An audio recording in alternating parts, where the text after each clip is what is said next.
السلام علیکم ورحمۃ اللہ وبرکاتہ نحمده ونصلی علی رسولہ الکریم رب اشرح لی صدری ویسر لی امری واحلل عقدۃ من لسانی یفقهوا قولی رب زدنا علما اللهم انا نسألك علما نافعا ورزقا واسعا وقلبا شاکرا ولسانا ذاکرا وعملا متقبلا آمین یا رب العالمین۔ تفسیر سورۃ انعام۔ اعوذ باللہ من الشیطان الرجیم، بسم اللہ الرحمن الرحیم۔ الحمد للہ الذی خلق السماوات والارض وجعل الظلمات والنور ثم الذین کفروا بربهم یعدلون هو الذي خلقكم من طين ثم قضى أجلا وأجل مسمى عنده ثم أنتم تمترون وهو الله في السماوات وفي الأرض يعلم سركم وجهركم ويعلم ما تكسبون۔ تمام تعریف اللہ ہی کے لیے ہے جس نے آسمانوں اور زمین کو پیدا کیا اور اندھیروں اور روشنی کو بنایا۔ پھر جن لوگوں نے کفر کیا وہ اپنے رب کے ساتھ اوروں کو برابر ٹھہراتے ہیں۔ وہی اللہ ہے جس نے تمہیں مٹی سے پیدا کیا، پھر اس نے تمہارے لیے ایک وقت مقرر کیا اور اس کے ہاں قیامت کا ایک وقت مقرر بھی ہے، پھر بھی تم شک کرتے ہو۔ اور وہی اللہ ہے آسمانوں اور زمین میں، وہ تمہاری چھپی اور ظاہر سب باتیں جانتا ہے، اور وہ جانتا ہے جو کچھ تم کماتے یا کرتے ہو۔ سورۃ انعام مکی ہے اور اس کے رکوع جو ہیں وہ 20 رکوع ہیں اور آیات جو ہیں 165 ہیں۔ یا اللہ سبحانہ و تعالی فرماتے ہیں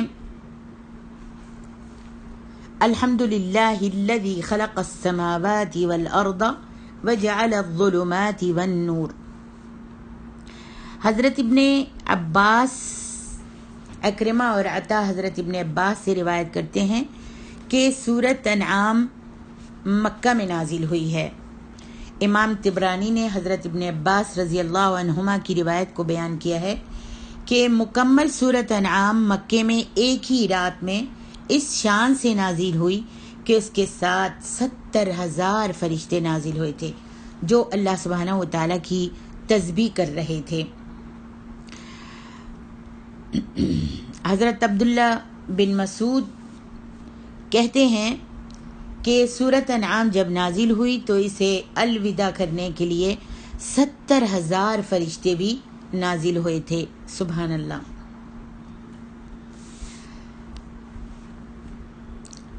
فرمایا الحمد للہ الذی خلق السماوات والارض وجعل الظلمات والنور۔ اللہ تعالیٰ نے اپنی ذات گرامی کی تعریف کرتے ہوئے فرمایا ہے کہ وہ اس لیے قابل تعریف ہے کہ اس نے آسمانوں اور زمین کو پیدا کیا، زمین کو اپنے بندوں کے لیے جائے قرار بنا دیا۔ اس نے اپنے بندوں کی رات دن کی منفعت کے لیے، فائدوں کے لیے اندھیروں اور روشنی کو پیدا کیا۔ یہاں پر الحمدللہ الذی خلق السماوات والارض وجعل الظلمات والنور، یہ خطاب مشرکین مکہ کو ہے جو یہ عقیدہ رکھتے تھے کہ ہر چیز کا خالق اور مالک اللہ تعالیٰ ہے، اسی نے اس کائنات کو پیدا کیا ہے۔ مشرکین مکہ بھی یہ عقیدہ رکھتے تھے کہ خالق اور مالک اللہ تعالیٰ ہے، اس نے ہی کائنات کو پیدا کیا ہے، اسی نے سورج اور چاند بنائے ہیں اور رات دن پیدا کیے ہیں اور کائنات پر اسی کی حکمرانی ہے۔ سورج، چاند، ستارے سب اسی اللہ رب العالمین کے حکم کے تحت گردش کر رہے ہیں اور خود ہمیں بھی اسی اللہ رب العالمین نے پیدا کیا ہے۔ اس میں پہلی دلیل اللہ تعالیٰ انہیں مخاطب کر کے یہ فرما رہے ہیں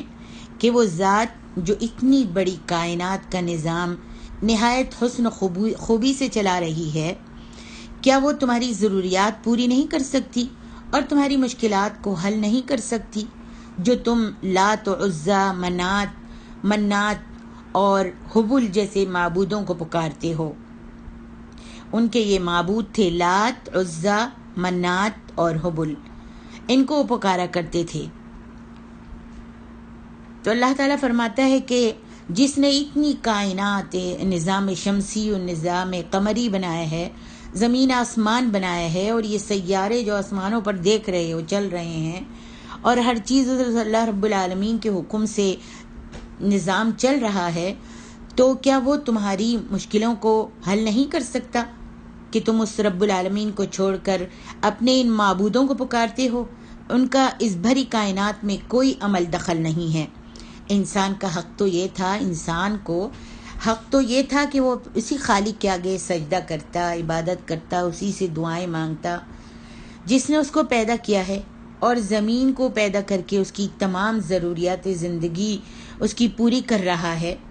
پھر آخر ان دیوی دیوتاؤں کی پرستش کی ضرورت تمہیں کیوں کر پیش آئی، جو اللہ کا حق ان دیوی دیوتاؤں کو دیتے ہو اور انہیں اپنے پروردگار کا ہمسر شریک قرار دیتے ہو، یا اس کے برابر بناتے ہو، یا اس کا شریک ٹھہراتے ہو؟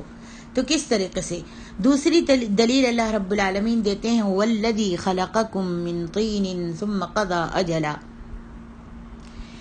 ابو البشر یعنی تمام انسانیت کے باپ جو ہیں، آدم علیہ السلام کو اللہ تعالیٰ نے مٹی سے بنایا، پھر تمہاری تمام غذائی ضروریات اسی مٹی سے پوری ہو رہی ہیں، پھر مرنے کے بعد بھی تم اسی مٹی میں مل جاؤ گے۔ گویا اس نے تمہیں ایک بے جان چیز سے پیدا کیا، اور تمہیں زندگی بھر رب العالمین نے ایک جان سے پیدا کیا اور تم کو زندگی بخشی، پھر اسی طرح زندہ کو بے جان چیز میں مدغم کر دے گا۔ پھر کیا تمہیں اس بات کی سمجھ نہیں آ رہی کہ وہ دوبارہ تمہیں اسی مٹی سے اٹھائے گا اور ایسی زندگی بخشنے پر وہ قادر ہے؟ لہذا اگر سوچو تو تمہیں نہ اللہ کے بارے میں شک ہونا چاہیے،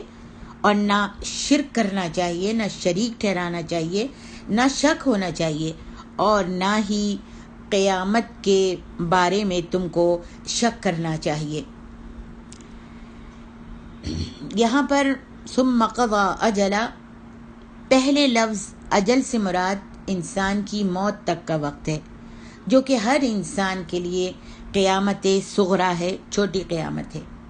چنانچہ آپ صلی اللہ علیہ وسلم نے فرمایا کہ جو شخص مر گیا اس کی قیامت قائم ہو گئی، اور اجل مسمى اس سے مراد قیامت کا دن یا قیامت کبریٰ ہے، یعنی بڑی قیامت، جبکہ سب لوگ قبروں سے اٹھا کر کھڑے کر دیے جائیں گے، اور اللہ کے حضور، اللہ کی درگاہ میں ان سے پوچھ گچھ ہوگی اور ان کا محاسبہ کیا جائے گا۔ آگے اللہ تعالیٰ ارشاد فرماتے ہیں وَهُوَ اللَّهُ فِي السَّمَاوَاتِ وَفِي الْأَرْضِ يَعْلَمُ سِرَّكُمْ وَجَهْرَكُمْ وَيَعْلَمُ مَا تَكْسِبُونَ۔ انسان کے اوپر آسمان، اس کے نیچے زمین، اور ان کے درمیان چاند، سورج، تارے اور ہوائیں،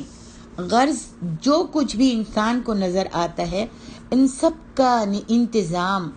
اور ان سب کی مدد ایک اللہ کے ہاتھ میں ہے۔ وہ اللہ رب العالمین جو اکیلا ہے، اس کے ہاتھ میں ہے۔ پھر وہ تمہارے ظاہر و باطن حتیٰ کہ دلوں کے راز تک کو جانتا ہے، تبھی تو وہ ہر چیز کو اپنے کنٹرول میں رکھے ہوئے ہے۔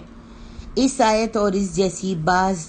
دوسری آیات سے بعض لوگوں کو یہ دھوکہ ہوا کہ اللہ بذات خود ہر جگہ موجود ہے۔ بہت سے لوگ کہتے ہیں کہ اللہ رب العالمین ہر جگہ موجود ہے، بذات خود اپنے نفس کے ساتھ ہر جگہ موجود ہے، اور بعض نے کہا کہ ہر شے میں موجود ہے۔ پھول میں اس کی خوشبو جو ہے یہ اللہ ہے، ہواؤں میں جو آواز ہے یہ اللہ ہے، یعنی ہر چیز میں بعض نے کہا کہ اللہ موجود ہے،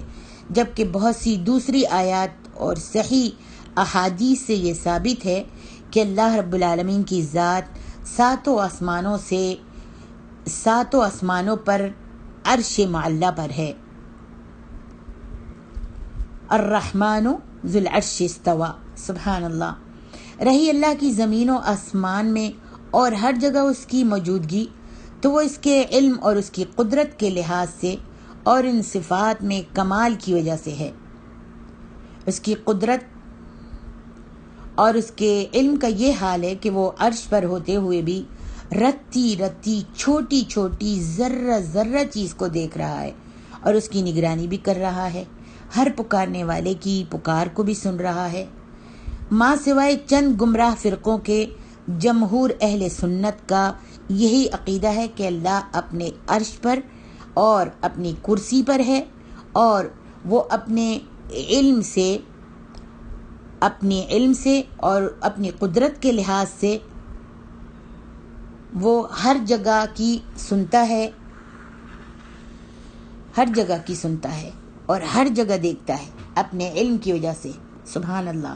اپنی سماعت سے۔ وہ آسمانوں پر ہے، آسمانوں پہ عرش پر ہے اور عرش پہ کرسی پر ہے،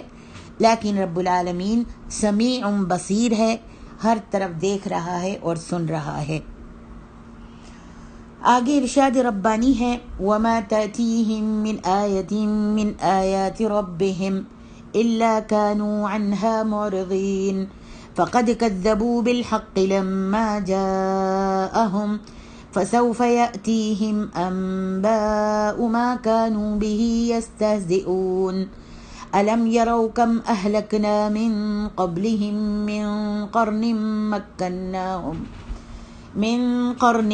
مكناهم في الأرض ما لم نمكن لكم وأرسلنا السماء عليهم مدرارا وجعلنا الأنهار تجري من تحتهم فأهلكناهم بذنوبهم وأنشأنا من بعدهم قرنا آخرين۔ اور ان لوگوں کے پاس ان کے رب کی نشانیوں میں سے کوئی نشانی ایسی نہیں آئی جس سے انہوں نے منہ نہ موڑ لیا ہو۔ ان کے پاس جب حق آ گیا تو اسے بھی انہوں نے جھٹلا دیا، چنانچہ جلد ہی انہیں اس چیز کا پتہ چل جائے گا جس کا وہ مذاق اڑایا کرتے تھے۔ کیا انہوں نے نہیں دیکھا کہ ان سے پہلے ہم نے کتنی ہی قومیں ہلاک کر دیں جنہیں ہم نے زمین میں ایسی طاقت دی تھی جو تمہیں نہیں دی، اور ہم نے ان پر موسلا دھار بارش نازل کی اور نہریں بنائیں جو ان کے نیچے بہتی تھیں، پھر ہم نے ان کے گناہوں کے باعث انہیں ہلاک کر دیا، اور اس کے بعد دوسری قومیں ہم نے پیدا کر دی۔ سبحان اللہ۔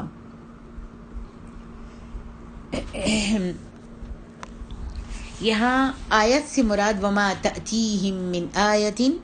یہاں آیت سے مراد قرآن کی کوئی آیت بھی ہو سکتی ہے، کوئی معجزہ اور کوئی واضح دلیل بھی ہو سکتی ہے۔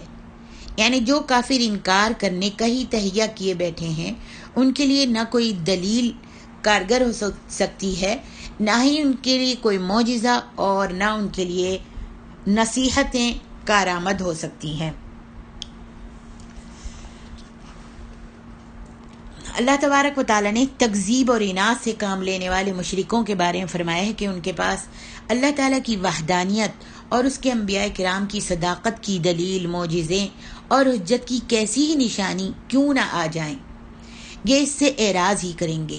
اس کی طرف نہیں دیکھیں گے اور اسے کوئی اہمیت نہیں دیں گے۔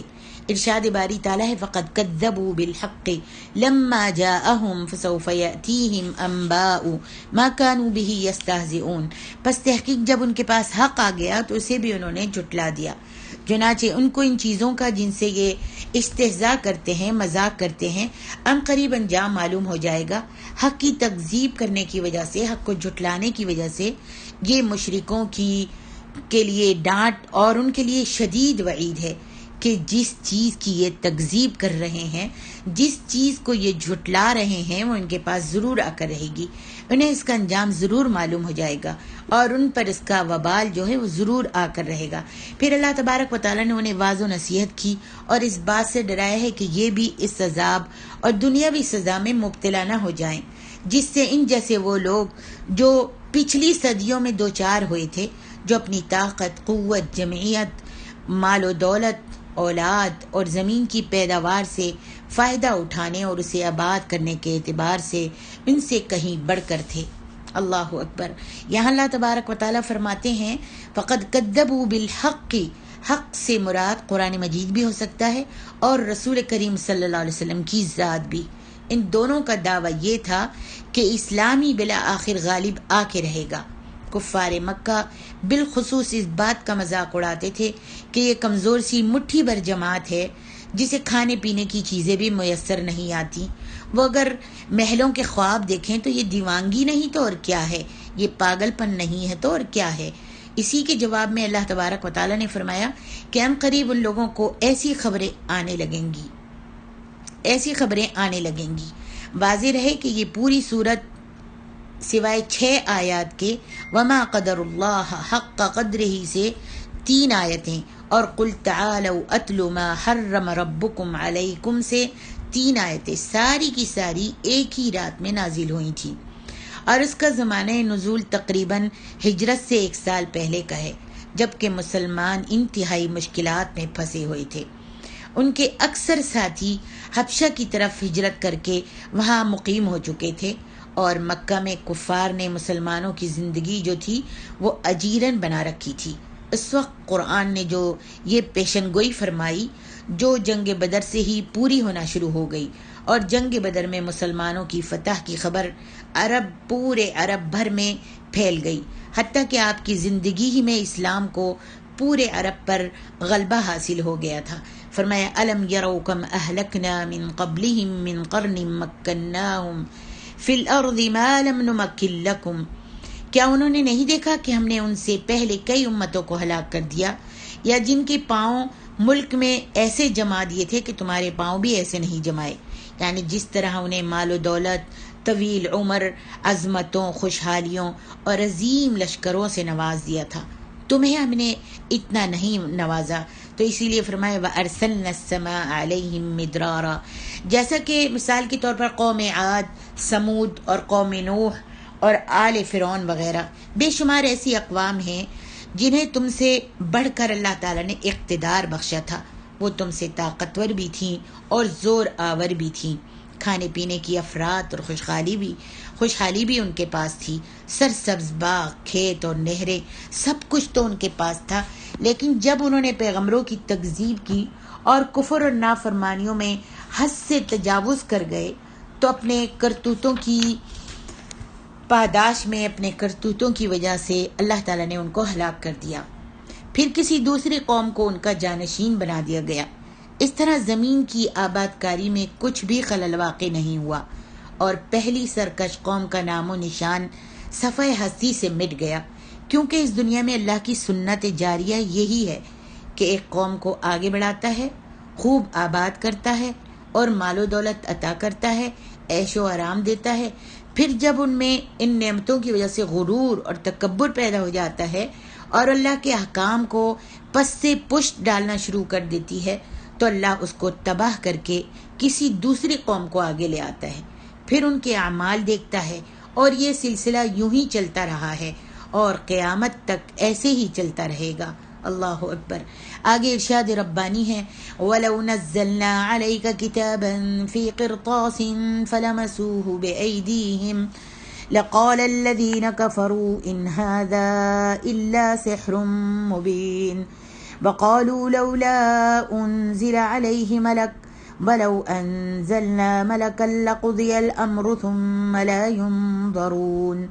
وَلَوْ جَعَلْنَاهُ مَلَكًا لَجَعَلْنَاهُ رَجُلًا وَلَلَبَسْنَا عَلَيْهِمْ مَا يَلْبِسُونَ وَلَقَدِ اسْتُهْزِئَ بِرُسُلٍ مِّن قَبْلِكَ فَحَاقَ بِالَّذِينَ سَخِرُوا مِنْهُمْ مَا كَانُوا بِهِ يَسْتَهْزِئُونَ. اور اے نبی، اگر ہم کاغذ پر لکھی ہوئی کوئی کتاب آپ پر نازل کرتے، پھر وہ اپنے ہاتھوں سے اسے چھوتے، تو جن لوگوں نے کفر کیا وہ ضرور کہتے کہ یہ تو کھلا جادو ہے. اور ان کافر لوگوں نے کہا کہ اس نبی پر کوئی فرشتہ کیوں نہیں اتارا گیا، اور اگر ہم کوئی فرشتہ اتارتے تو معاملے کا فیصلہ کر دیا جاتا، پھر ان کو ذرا مہلت نہ دی جاتی. اگر ہم اس نبی کو فرشتہ بنا کر بھیجتے تو بھی ہم اسے انسان ہی کی شکل میں بھیجتے، اور تب بھی ہم انہیں اسی شبے میں ڈالتے جس میں وہ اب پڑے ہوئے ہیں. اور اے نبی صلی اللہ علیہ وسلم، یقیناً آپ سے پہلے رسولوں سے بھی مذاق کیا گیا تھا، پھر ان میں سے جن لوگوں نے مذاق کیا تھا انہیں اس عذاب نے گھیر لیا جس کا وہ مذاق اڑاتے تھے. ارشاد ربانی ہے وَلَوْ نَزَّلْنَا عَلَيْهِمْ كِتَابًا فِي قِرْطَاسٍ فَلَمَسُوهُ بِأَيْدِيهِمْ۔ اللہ تبارک و تعالی مشرکوں کے عناد، حق کی مخالفت اور ان کے لڑائی جھگڑے کا ذکر کرتے ہوئے فرما رہا ہے وَلَوْ نَزَّلْنَا عَلَيْكَ كِتَابًا، اے نبی صلی اللہ علیہ وسلم اگر ہم آپ پر کاغذوں پر لکھی ہوئی کتاب نازل کرتے تو وہ اسے اپنے ہاتھوں سے چھو بھی لیتے، پکڑ بھی لیتے، یعنی اس کا معائنہ کر لیتے، اپنے سر کی آنکھوں سے اسے نازل ہوتے دیکھ بھی لیتے اور اپنے ہاتھوں سے اس کو چھو بھی لیتے۔ لقال الذین کفروا ان ھذا الا سحر مبین، تو جو کافر ہیں وہ یہی کہہ دیتے کہ یہ تو صاف اور صریح جادو ہے۔ یہ ایسے ہے جیسے کہ اللہ تعالیٰ نے محسوسات کے بارے میں ان کی ضد اور ہر دھرمی کا تذکرہ کرتے ہوئے فرمایا ہے سورۃ الحجر میں وَلَوْ فَتَحْنَا عَلَيْهِمْ بَابًا مِّنَ السَّمَاءِ فَظَلُّوا فِيهِ يَعْرُجُونَ، یہاں پہ فرمایا اگر ہم آسمان کا کوئی دروازہ ان پر کھول دیں پھر وہ اس میں چڑھنے بھی لگیں تو بھی یہی کہیں گے کہ بے شک ہماری آنکھیں مخمور ہو گئی ہیں، بلکہ ہم پر جادو کر دیا گیا ہے۔ اور دوسری جگہ اللہ تعالیٰ سورۃ طور میں فرماتے ہیں اور اگر یہ آسمان سے عذاب کا گرتا ہوا کوئی ٹکڑا دیکھیں گے تو بھی کہیں گے کہ یہ تہ بتہ بادل ہے، یہ تو بادل ہیں جو آ رہے ہیں۔ ارشاد باری تعالیٰ ہے وَقَالُوا لَوْلَا أُنزِلَ عَلَيْهِ مَلَكٌ، اور وہ کہتے ہیں کہ اس پیغمبر پر فرشتہ کیوں نہیں نازل کیا گیا تاکہ وہ ان کے ساتھ مل کر لوگوں کو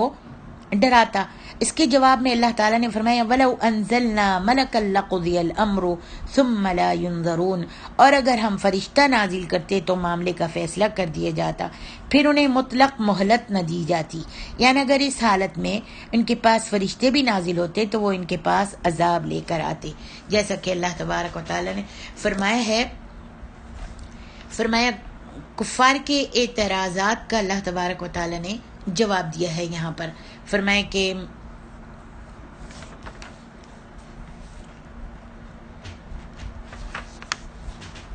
یہ کفار مکہ کے ایک اعتراض کا جواب ہے